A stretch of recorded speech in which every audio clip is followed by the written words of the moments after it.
వక్రతుండ మహాకాయ సూర్యకోటి సమప్రభా నిర్విఘ్నం కురు మే దేవా సర్వకార్యేషు సర్వదా. గురుబ్రహ్మా గురుర్విష్ణుః గురుర్దేవో మహేశ్వరః గురుః సాక్షాత్ పరబ్రహ్మ తస్మై శ్రీ గురవే నమః. చతుర్థ దత్తావతారులైన శ్రీ సద్గురు మాణిక్య ప్రభు మహారాజుల వారి చరితామృతము ప్రతిరోజు పారాయణ ప్రారంభించే ముందు శ్రీ మాణిక్య మానస పూజా స్తోత్రం పారాయణ చేసిన తరువాత ఆ రోజు పారాయణ ప్రారంభించవలెను. శ్రీ మాణిక్య ప్రభు చరితామృతము 24వ రోజు పారాయణం. గాజర్ పుత్రులు. ప్రభు ఒకరోజు స్నానం చేస్తుండగా ఒక వృద్ధురాలు తనతో పాటు తన 7 పుత్రులను తీసుకొని దర్శనానికి వచ్చింది. అందరికంటే పెద్దవాడికి సుమారు 30 సంవత్సరాలు ఉంటాయి. ఒక పుత్రునికి ఇంకొక పుత్రునికి మధ్య సుమారు 2 సంవత్సరాల తేడా ఉంటుంది. ఆమె బలంగా పుష్టిగా ఉండేది. ప్రతి ఒక్కరి తలపై గాజర్లను మూటగా పెట్టి తనతో తీసుకొని వచ్చారు. ఆ వృద్ధురాలికి సుమారు 60 సంవత్సరాల వయస్సు ఉండెను. ఆమె ప్రభువుని ఎప్పుడు చూస్తానా అన్న ఆతృతతో ప్రభు వద్దకు వెళ్ళింది. ముఖాన్ని చేతితో స్పృశిస్తూ ప్రేమాశ్రువులతో ప్రభువుకు స్నానం చేయించింది. దగ్గర ఉన్నవాళ్ళు వద్దన్న ఆమె వారి మాట వినకపోయేసరికి ప్రభు వాళ్ళందరితో ఆమెను ఏమీ అనవద్దని చెప్పారు. ప్రేమాతిశయంతో నిండిన ఆమె మనస్సును ప్రభు తెలుసుకొని ఆనందపరవశులయ్యారు. ఈ సన్నివేశం ఏంటో ఎవరికీ అర్థం కాలేదు. ఆమె మనస్సు శాంతించిన తరువాత దగ్గర ఉన్నవాళ్ళు అడిగితే ఇలా చెప్పసాగింది. నేను ఎన్ని సంవత్సరాల నుండో వీరిని వెతుకుతున్నాను, కానీ వీరెక్కడ ఉన్నారో తెలియలేదు. వీరు మా లాడవంతి బచ్చమ్మ యొక్క మనవడు రత్నాభావు. ఇప్పుడు మీరు తనను ప్రభు అనండి, ఇంకా ఏమైనా పిలవండి, నాకు మాత్రం రత్నాభావు అని తెలుసు. లాడవంతిలో ఉండగా చాలా చిన్నవాడు, అంటే 5 సంవత్సరాలు ఉండేవి. అప్పుడు నా తలపై ఉన్న బుట్టలో నుండి 7 గాజర్లను తీసుకొని నాతో నీకు 7 పుత్రులు కలుగుతారు అని చెప్పారు. అప్పుడు నాకు ఆశ్చర్యం అనిపించి ఇంకా తీసుకోమని బుట్ట చూపించాను. కానీ తను తీసుకున్నది చాలు అన్నారు. తరువాత నాకు 7 పుత్రులు జన్మించారు. ఇప్పుడు వాళ్ళని దర్శనానికి తీసుకుని వచ్చాను. రత్నాభావు లాడవంతి నుండి కళ్యాణ్కి వెళ్ళారు. నేను వారిని కలవలేకపోయాను. తరువాత ఇక్కడికి వచ్చారని తెలిసి నా పుత్రులను తీసుకొని వచ్చాను. నా కోరిక తీరింది. ఎప్పుడు వారిని కళ్ళ నిండా చూస్తానో అనిపించింది. బాబా, నీవు నిజంగా దేవుడవే. ఆ వృద్ధురాలి అంతఃకరణలో నిండిన ప్రేమామృతంపై ప్రభువుకి తృప్తి కలిగింది. భక్తుల నిష్కపట ఉజ్వల ప్రేమ ప్రభు యొక్క ఆనంద సాగరంలో భర్తీ కావడానికి కారణభూతం అవుతుంది. ఇది ఈ సమయంలో అనుభవపూర్వకమైంది. ప్రభు ఆనందంతో ఆ పుత్రులను చూస్తూ వినోదంతో అందరూ పుత్రులు గాజర్లాగే కనిపిస్తున్నారు కదూ అన్నారు.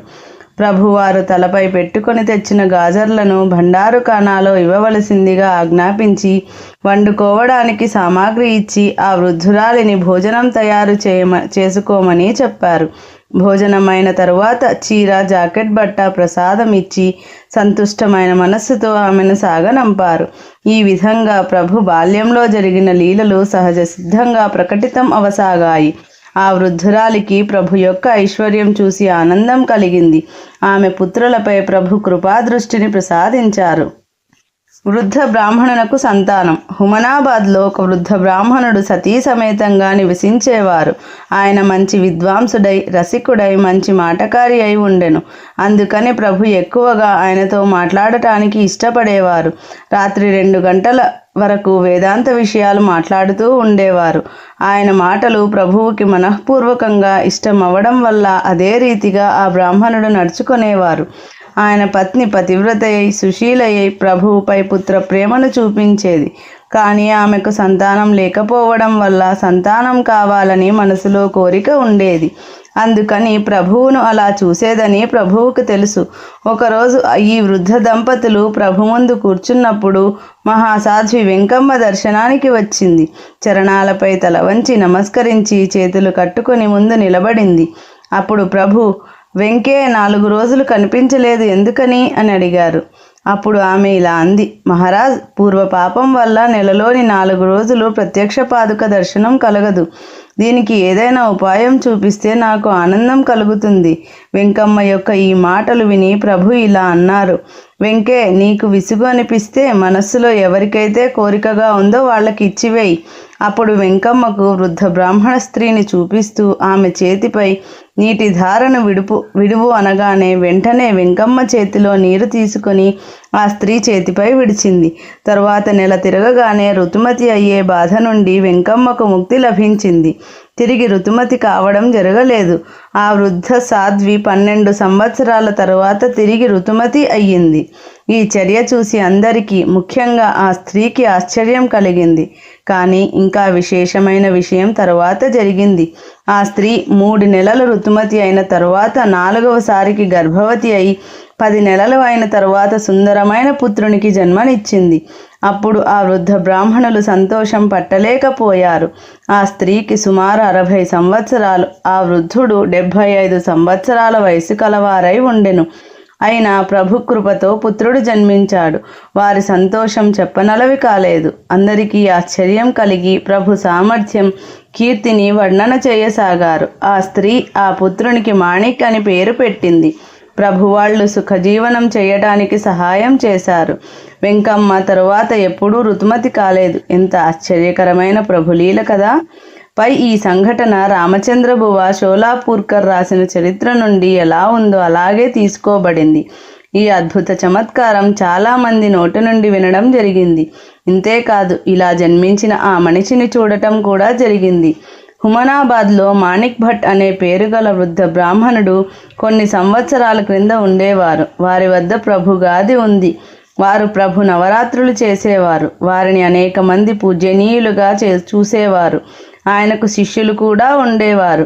ఆయన స్వయంగా తన అద్భుత జన్మ కథను తెలియజేశారు. ఆయన ప్రభు భక్తిలో లీనమైపోయారు. ఇప్పటికీ ప్రభు గాది హుమనాబాద్లో ఉంది. ఆయన చేసిన ఏర్పాటు ప్రకారంగా పూజ, అర్చన జరుగుతుంది. ఆబారావు నాయబ్. భాల్కి గ్రామం గురించి ఇంతకుముందు మీరు చదివారు. భాల్కి గ్రామ నాయబ్ తహసీల్దారు ఆబారావు పరమ భక్తులు ఎలా అయ్యారో వివరిస్తున్నాం. ఆబారావు ఎప్పుడు ప్రభు దర్శనానికి వస్తూ విశేషమైన రోజులలో మాణిక్ నగర్లో నివసించేవారు. ఒకసారి భాల్కి తాలూకాలో వసూలు నిమిత్తం జమ అయిన 10,000 రూపాయలు హైదరాబాద్లోని నవాబ్కి ముట్ట చెప్పడానికి తానే ఒంటెపై తీసుకువెళ్ళవలసి వచ్చింది. హైదరాబాద్ వెళ్ళడానికి ముందు ప్రభు దర్శనం చేసుకుని ప్రసాదం తీసుకుని వెళ్ళాలనే ఉద్దేశంతో మాణిక్ నగర్కి వచ్చారు. ఆ రోజు ముస్లింల గ్యారవీ పండగ ఉండెను. అందుకని దానం చేయడానికి ప్రభు దర్బార్లో కూర్చొని ఉండిరి. ప్రభు వద్ద అడిగేవారు ఫకీరులు, మౌల్వీలు చాలామంది పోగై ఉండిరి. ప్రభు ఎప్పటిలాగే దర్బార్లో దర్పంతో గాదిపై కూర్చుని దానం చేస్తూ ఉన్నారు. అతి కష్టంతో ప్రభు వద్దకు దారి చేసుకుని ఆబారావ్ నాయబ్ గాది దగ్గరికి వెళ్ళి ప్రభువుకి నమస్కరించారు. అప్పుడు రావడానికి గల కారణం ఖజానాను హైదరాబాద్కి తీసుకువెళ్తున్నానని చెప్పారు. అప్పుడు ప్రభు ఒంటెపై ఉన్న పూర్తి నగదును తన వద్దకు తీసుకొని రావాలని ఆజ్ఞాపించారు. ఆజ్ఞ ప్రకారం పూర్తి నగదును ప్రభు ముందు గుమ్మరించారు. సంతుష్ట మనస్సుతో ప్రభు నవ్వుతూ ఆ పూర్తి నగదును దానం చేసి ఖర్చు చేశారు. ఇది ఆబారావు నాయబ్కు పరీక్ష అయ్యను. ఖజానాకు సంబంధించిన నగదును ఇతర ఉపయోగాలకు తీసుకుంటే దాని పరిణామం ఆయనకు తెలుసు. కానీ ఆయన జంకలేదు. తన భక్తులను ప్రభు ఉరికంబం ఎక్కిస్తారని ఆ నిర్మలమైన మనసుకు అనిపించలేదు. సర్వ సంకట పరిస్థితుల నుండి రక్షించడానికి సమర్థుడు ప్రభువే అని దృఢ నమ్మకం ఉండటం వలన మాట్లాడకుండా నిశ్చింతగా కూర్చున్నారు. కరుణామయుడైన ప్రభు ఆయన నిష్ఠను చూసి సంతుష్టులయ్యారు. కానీ నిజమైన పరీక్షా సమయం తరువాత ఉండడం వల్ల ప్రభు ఏమీ మాట్లాడలేదు. మరుసటి రోజు ప్రభు వద్ద ప్రసాదం తీసుకుని తిరిగి భాల్కి వెళ్ళారు.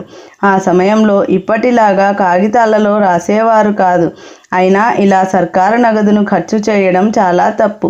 ఈ విషయం ఆయనకు తెలుసు. పూర్వం ప్రతి ఒక్క సర్కారు కచేరీలో అఖబార్ నవీస్ అనే వారిని నియమించేవారు. ఆ విధంగా భాల్కిలోనూ ఉండిరి. ప్రతిరోజు జరిగిన విషయాలను నవాబ్ సాహెబ్కు తపాలాలో తెలియజేయడం వారి పనిగా ఉండేది. ఆ విధంగా పూర్తి విషయాన్ని రాసి పంపించారు. రోజు సర్కారీ తపాలా గుర్రంపై పంపించడం జరిగేది. నవాబ్ సాహెబ్ తన దర్బారులో కూర్చొని ఉన్నప్పుడు అఖబార్ నవీస్ రాసిన విషయం తెలిసింది. అప్పుడు ఏమని చెప్పాలి? నవాబు కోపంతో ఇప్పటికిప్పుడే నాయబ్ను బంధించి తన ముందుకు తీసుకురావాల్సిందని, అందుకోసం గుర్రమును పంపించవలసిందిగా ఆజ్ఞాపించారు. ఇతర జనం ఆబారావును దూషించసాగారు. ఇలాంటి విషమ పరిస్థితిలో ఆయన ఎలా జీవిస్తారో అని మాట్లాడుకోసాగారు. ఇంతలో ఇంకో తపాలా వస్తే దానిని తీసి చూస్తే తెలిసిందేమిటంటే, భాల్కి యొక్క నాయబ్ 10,000 రూపాయలు హుండీ పంపిస్తూ వ్యాపారికి అలవాటు ప్రకారంగా హుండీ బత్తా 50 రూపాయలను కూడా పంపిస్తున్నాము అని రాసి ఉంది. ఇది విని నవాబు సాహెబ్ చల్లబడ్డారు. అఖబర్ నవీస్ బద్మాష్లా ఉన్నాడు, అతన్ని పని నుండి తొలగించండి, మరియు అబారావు నాయబ్ను సర్కారు యొక్క ఖర్చు మిగిల్చి లాభం కలిగించడం వల్ల అతనిని పై పదవికి పంపించి జీతం పెంచవలసిందిగా ఆ క్షణమే నవాబు ఆదేశించారు. ఆ విషయాన్ని తెలపడానికి వెంటనే ఏర్పాటు కూడా జరిగింది. ఇక్కడ అబారావు మనసులో భయపడినా కూడా ప్రభు ముందు నిశ్శబ్దంగా ఉండిపోయారు. అబారావును ప్రభువు కచేరీకి వెళ్ళు, భయపడకు అని చెప్పి పంపించారు. ప్రభు ఆజ్ఞ ప్రకారం నిర్భయంగా కచేరీకి వెళ్ళారు. ఆ రోజు హైదరాబాద్ నుండి శాల్వా మరియు ఉత్తమ ప్రశంసాపత్రం రావడం వల్ల ఆయనకు ఎంత ఆనందం కలిగిందో మాటల్లో వివరించలేము. ఈ విధంగా భక్తుల సంకటాలను దూరం చేస్తూ ఉండటం వల్ల వారు ప్రభువుకు ధన్యవాదాలు తెలిపారు. గొల్ల తుకారాం. తుకారాం అనే పేరు గల ఒక గొల్లవాడు ప్రభు భక్తుడై ఉండెను. తనకు రాయడానికి చదవడానికి కొద్దిగా వచ్చేది. ఆయనకు ఆత్మ సాక్షాత్కారం కావాలని కోరికగా ఉండేది. అదే విషయం ప్రభు వద్ద విన్నవించుకున్నాడు. వాడి అమాయకత్వానికి ప్రభువుకు సంతోషమై తనకు ఆత్మరూప ప్రతీతి అనే పుస్తకాన్ని ఇచ్చి దానిని అనేక సార్లు పారాయణం చేయవలసిందిగా చెప్పారు. ఈ ఆత్మరూప ప్రతీతి అతి చిన్నగా ఉండెను. అది తుకారాం కోసమే ప్రభు రాశారని కొందరు అంటారు. తను ఆ గ్రంథాన్ని ఇష్టంగా తీసుకుని చదవడానికి ప్రారంభించాడు.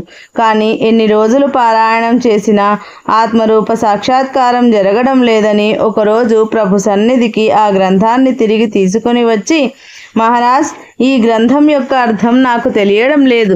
మీరు చెప్పినట్లుగా పారాయణం చేసి నాకు కంఠస్థం అయ్యింది, కానీ ఆత్మరూప సాక్షాత్కారం జరగలేదు. ఇలా నన్ను ఎందుకు పారాయణం చేయమని విసిగిస్తున్నారు? దీంతో నాకు పని లేదు. మీరు సాక్షాత్ దేవుడు.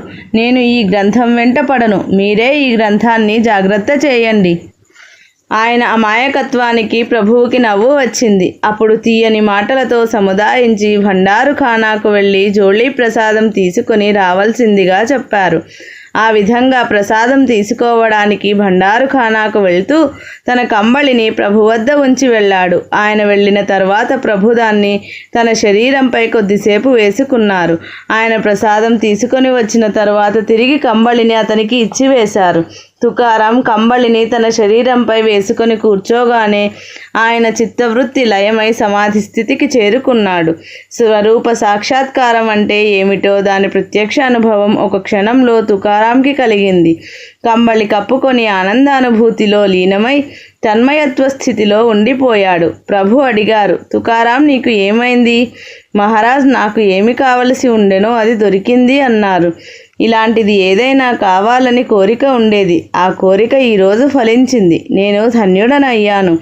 ప్రభు స్పర్శలో ఎంత సామర్థ్యం ఉందో దాని అనుభవం భక్తులకు తెలిసింది. తుకారాం తరువాత తురీయ స్థితిలో ఉండి ముక్తుడయ్యాడని వేరే చెప్పే అవసరం లేదు. పై సంఘటన విఠలరావు తాలూకుదార్ తేర్పల్లి సమక్షంలో జరగడం వల్ల ఆయనే చెప్పడం జరిగింది. ఇలా ఎన్నో జరిగిన ఘటనలు ఈ గ్రంథంలో రాయడం అశక్యం.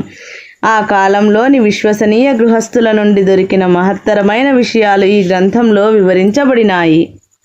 జాగీర్ యొక్క దానం. ప్రభు మాణిక్ నగర్లో నివసిస్తున్నారనే విషయం అన్ని దిక్కులకు వ్యాపించింది.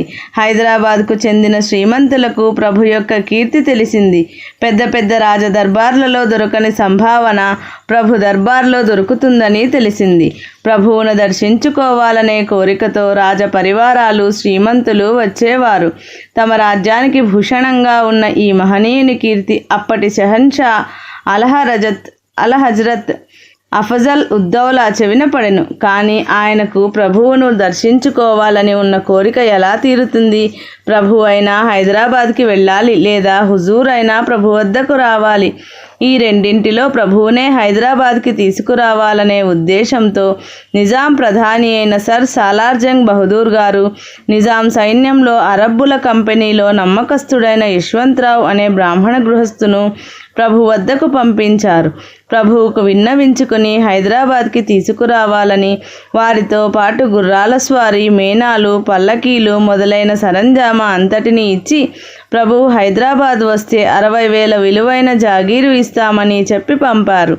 యశ్వంతరావు సరంజామా తీసుకుని ప్రభు దర్బార్లో హాజరు అయ్యారు. ఆయన సన్మానపూర్వకంగా ప్రభు ముందు దండ ప్రణామాలు చేసి తాను వచ్చిన కారణాన్ని నివేదించి పంపించిన కానుకలను ప్రభు చరణాల వద్ద ఉంచాడు. మరియు జాగీరు ఇస్తానన్న విషయాన్ని కూడా తెలియజేశారు. మేము ఫకీరులము, జాగీరు తీసుకుని ఏం చేస్తాము? మేము ఏ వైపుకు చూస్తే అదే మా జాగీరు. విశ్వమంతా ప్రభువుకు రాజ్యం. మీ యజమాని ఇచ్చిన దానికంటే 10 రెట్లు కావాలనుకుంటే ఆయనను ఇక్కడికే రమ్మని చెప్పండి. ఏది అడిగితే అది దొరుకుతుంది. నేను ఇక్కడ ఉండడం తన రాజ్యమునకు రక్ష అని నిజాముతో చెప్పండి అన్నారు. ప్రభు యొక్క ఈ స్పష్టమైన జవాబు అందరికీ ఆశ్చర్యం కలిగించింది. కానీ ఆ జవాబులో ప్రభు యొక్క దైవత్వం ఉంది. ప్రభు యొక్క సర్వతంత్ర స్వతంత్ర ప్రవృత్తి జనులందరికీ తెలిసింది. బంగారు సంకెళ్లతో ప్రభువుని కట్టివేయడం సాధ్యమవుతుందా? ఒకసారి గొల్లవాడు తన అమాయక ప్రేమతో ప్రభువుని వశపరుచుకోవచ్చు. కానీ షెహన్షా ధనం ఆశ చూపించి దూరంగానే ఉండిపోయాడు. ఇలాంటి వారు ప్రభువు నుండి దూరంగానే ఉంటారని పై సంఘటన నుండి మనకు తెలుస్తుంది. ప్రభు ప్రసాదంతో అఫజలుద్దౌలాకి పుత్రప్రాప్తి అయి ప్రభు యొక్క ఆజ్ఞతో ఆ పుత్రునికి మహబూబ్ అని నామకరణం చేశారు. ముందు ఈయన మహబూబ్ అలీ షాషా పేరుతో హైదరాబాద్ నిజాం అయ్యారు. టర్రా హుసేన్ ఖాన్. ప్రభు దర్బార్లో హిందుస్థాన్లోని చాలా వరకు ప్రసిద్ధులైన కళాకారులు వచ్చేవారు. దాంట్లో పేరు పొందిన గాయకులు ఎక్కువగా వచ్చేవారు. ప్రభు గానప్రియులై శాస్త్రమర్మం తెలిసిన వారని అన్ని వైపులా ఖ్యాతి గడించి ఉండిరి. రాజు నుండి భరణం దొరికినా కూడా సంగీత జ్ఞానం రాజులకు అంతంత మాత్రం అవడం వల్ల నిజమైన గాయకుల ప్రతిభ తెలిసేది కాదు. వారి ప్రతిభను దర్శించడానికి అనువైన ప్రదేశం ప్రభు వద్దనే అని తెలియడం వల్ల హైదరాబాద్ నుండి మాణిక్ నగర్కి వచ్చేవారు. ఇతర ప్రదేశాలకు చెందినవారు కావాలని ప్రభు వద్ద హాజరీ వేయడానికి వచ్చేవారు. ఒకసారి ఇలాగే ప్రఖ్యాత గాయకులలో ఒకరైన హుసేన్ ఖాన్ అనే పేరుగల గాయకుడు ప్రభు కీర్తి విని రావడం జరిగింది. ఆయనకు ఇంతకు ముందు సంస్థానాలలో ఆదరణ పొంది ఉండిరి. వీరికి తన విద్యపై, గాత్రంపై చాలా గర్వంగా ఉండేది. రాజదర్బార్లో బహుమానం ఎంత దొరికినా సమాధానం కలుగలేదు. తన పాండిత్యం తెలుసుకునేవారు ఎవరూ దొరకట్లేదని ఆయనకు అనిపించేది. ఒకరోజు దర్బారులో ఆయన పాట పాడుతుండగా రాజావారు ఆయనను మెచ్చుకున్నారు. కానీ ఆయనకు దానికి కోపం వచ్చింది. మహారాజా, మీరు ఏం తెలుసుకొని నన్ను పొగిడారు? ఇలా పిచ్చి ప్రశ్నలతో తన పాటను త్వరగా ముగించాడు. రాజుకు సంగీత జ్ఞానము లేదని, అలాంటి గాడిదల ముందు సంగీతము పాడకూడదని నిశ్చయించుకున్నాడు. మంచి గాయకుడు కానీ ఇలా ఫకీరు బుద్ధితో అధిక ఉన్మత్తుడై విద్యను గుర్తించేవారు ఎవరైనా దొరుకుతారా అని వెతుకుతూ ఉండగా ప్రభువు కీర్తి విని మాణిక్ నగర్ వచ్చి ఉండిపోయారు. అక్కడ దర్బార్లో ఎందరో విద్వత్తు కల గాయకులను కలుసుకున్నారు. ఇతరుల సంగీత కార్యక్రమము ప్రభు ముందు జరిగి భరణం కూడా దొరికింది. రోజు భోజనం చేస్తూ భత్తా దొరికి పడి ఉన్నా కూడా హాజరీ వేసే సమయం రాలేదు. మాణిక్ నగర్కు వచ్చిన తర్వాత ప్రభువుకి తన సంగీత ప్రతిభ తెలుస్తుందని అనిపించింది. కానీ నమ్మకం కలగలేదు. ప్రభు ముందు పాడితేనే తెలుస్తుంది, లేకపోతే తన విద్య ప్రభువుకి ఎలా తెలుస్తుంది? ఇలా అనుకుంటూ 4 రోజులు గడిచిన తరువాత ఎలాగైనా ప్రభు ముందు పాడాలని అనుకొని అలాంటి సమయం కోసం ఎదురు చూస్తుండగా చివరికి ప్రభు అనుమతి లభించింది. అప్పుడు ఆయన పాడటం ప్రారంభించాడు. ఆయన పాడుతుండగా ప్రభు ఆ వైపు కన్నెత్తి కూడా చూడలేదు. ప్రభు తన పాట వినడం లేదని, ప్రభు శ్రద్ధగా వినాలని తన పాటను ఆ రోజు తన విద్వత్తునంతా ఉపయోగించి పాడాడు. 4 వైపులా కళాకారులు నిండి ఉన్నారు. అందరూ వాహ్వా అనసాగారు. ప్రభు మాత్రం ఆయన వైపు చూడకుండా ఇతరులతో మాట్లాడుతూ ఉండిరి. తన ప్రతిభ చూపించి ప్రభువును ఆకర్షించాలని ఆయనకు ఉత్కంఠత కలగసాగింది. ఇలాంటి మానసిక సంఘర్షణలో ఒక దగ్గర పాట లయ శృతి తప్పింది. ఆయన మనస్సుకి తెలుసు తాను తప్పు చేశానని. సరిగ్గా అదే సమయంలో ప్రభు వాహ్వా ఖాన్ సాహెబ్ అన్నారు. అప్పుడు సిగ్గనిపించింది. ఇతరులకు దాని మర్మం తెలియలేదు. కానీ ప్రభువుకి పాటలోని రహస్యం అంతయూ తెలిసిందని ఆయనకు గర్వభంగం అయ్యింది. దాంతో ప్రభువుకి సంతోషమైంది. హుసేన్ ఖాన్ కళ్ళ నుండి ఆనందాశ్రువులు రాసాగాయి. పాటను ముగించి ప్రభు ముందు దండ ప్రణామాలు చేసి, మహారాజ్, నా విద్య మరియు జన్మ సార్థకమైంది. నేను విద్యపై అహంకారంతో గర్వితుడను అయ్యాను. అందువల్ల నన్ను టర్రా హుస్సేన్ ఖాన్ అంటారు. ఇక్కడ నాకు గర్వభంగం అయింది. ఇప్పటి నుండి మీ కాళ్ళ దగ్గరే ఉండి పాడతాను. ఎక్కడికి వెళ్ళలని దృఢ నిశ్చయం చేసుకున్నానన్నాడు. ప్రభు ఆయన్ని గౌరవించి తన దర్బారులో ఉంచుకున్నారు. ఆయనకు ప్రభు పాడితే వినాలని చాలా కోరికగా ఉండేది. ప్రభు పాట దర్బార్లో మాత్రం వినిపించేది కాదు. ఎప్పుడైనా పుంగి తీసుకుని పాడతారని విన్నాడు, కానీ పాట వినే సందర్భం మాత్రం రాలేదు. ఒకరోజు ప్రభు నివసించే గుడారం వద్ద తిరుగుతుండగా ఒక మధురమైన స్వరం వినిపించసాగింది. దగ్గరికి వెళ్ళి వింటే ప్రభు ఏవో పదాలు అంటూ పాడుతున్నారని అనిపించింది. ఎక్కడి నుండి ధ్వని వినిపిస్తుందో అక్కడ ప్రభు శౌచాలయం ఉండేది. గోడ ఆ వైపు నుండి ప్రభు పాడే పాట విని ఆయన వాక్కైపోయాడు. ఆయన కళ్ళ నుండి ఆనందాశ్రువులు కారుతున్నాయి. ఆయన తన దేహాన్ని మరిచి తన్మయత్వంలో ఉండిపోయాడు. చాలాసేపు పాట నడిచింది. పాట అంటే ఎలా ఉంటుందో ఆ అనుభవం ఆయనకు అప్పుడు కలిగింది. దాని ముందు తన పాట విలువ ఏపాటిదో తనకు అప్పుడు తెలిసి వచ్చింది. తరువాత ప్రభువుకి సన్నిహితుడై ఎక్కడికి వెళ్ళక ఇక్కడే దేహం చాలించాడు. సంగీతానికి సంబంధించిన విషయంలో ప్రభు దర్బార్ కీర్తి ఇప్పటికీ పదిలంగా ఉండి మార్తాండ మాణిక్ ప్రభువుల యొక్క సంగీత శాస్త్ర ఖ్యాతి ఇంతగా పెరిగిందంటే అప్పటి పేరు పొందిన కళాకారులు మహారాజుల ముందు తమ విద్యను ప్రదర్శించారు. అసేతు హిమాచలంలోని అన్ని వైపుల నుండి కళాకారులు ఇక్కడికి వచ్చి వెళ్ళారు. గాయకుల నిజమైన ప్రతిభ ఈ స్థలంలో తెలిసి ఉత్కృష్ట గౌరవం కూడా ఇక్కడ దొరికేది. కాశీనాథ్ పంత్ ఛత్రే వద్ద ఉన్న రహ్మత్ ఖాన్ అనే గాయకుడు ఇలాగే తిరుగుతూ ఇక్కడికి వచ్చారు. వీరు మంచి శుద్ధ తత్వంలో పాడేవారు. వారికి పూర్తి జగత్తులో మాణిక్ నగర్లోనే ముక్త కంఠంతో పాడగలనని అనిపించింది. ఒక నెల రోజులు ప్రభు దర్బార్లో ఆయన పాడారు. రోజు 3-4 గంటలు ఆయన సంగీత కచేరీ జరిగేది. వారి గానం ముగిసిన తరువాత కాశీనాథ్ ఛత్రే ఇలా అన్నారు: రహ్మత్ ఖాన్ ఇంత ఉత్సాహంతో ఎక్కడా పాడలేదు. ఆయన ఇప్పటి వరకు సంపాదించిన విద్యకు సార్థకత ప్రభు మహారాజ్ దర్బార్లో పాడటం వల్ల వచ్చింది అన్నారు. ఇది శ్రీ మాణిక్య ప్రభు చరితామృతము 24వ రోజు పారాయణం సంపూర్ణం. మంగళాచరణము. శ్రీ మాణిక్య బిరుదావళి. శ్రీ భక్త కార్యకల్పద్రుమ గురు సార్వభౌమ శ్రీమద్రాజాదిరాజ యోగి మహారాజ త్రిభువనానంద అద్వైత అభేద నిరంజన నిర్గుణ నిరాలంబ పరిపూర్ణ సదోదిత సకలమత స్థాపిత శ్రీ సద్గురు మాణిక్య ప్రభు మహారాజ్ కీ జై.